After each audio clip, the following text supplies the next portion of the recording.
көшеде келіп сүрініп қалмайын деп өзіме қаратып емес, бұлай айтып жатырмын.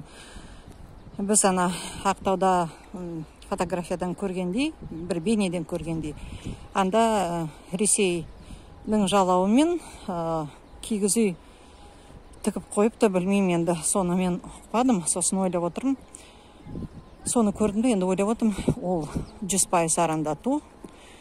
Сондықтан ақтаулық бауырлар, маңғыстаулық бауырлар, соған сіздер назар аудармаңыздар.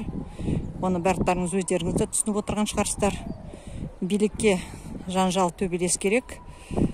Сіздерді басып тастауға мен солай ойлап тұрмын. Сондықтан ол арандатуға, ондай арандатуға ілеспеңіздер.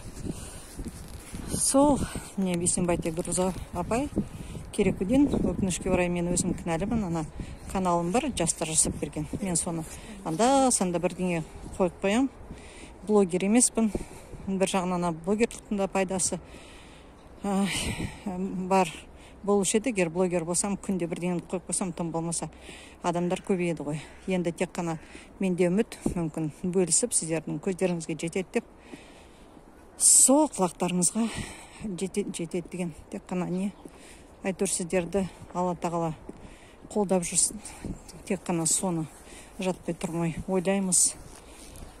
Сол бауырларым, құлындарым, Алла сендерді қорғап, қолпаштап отырсын.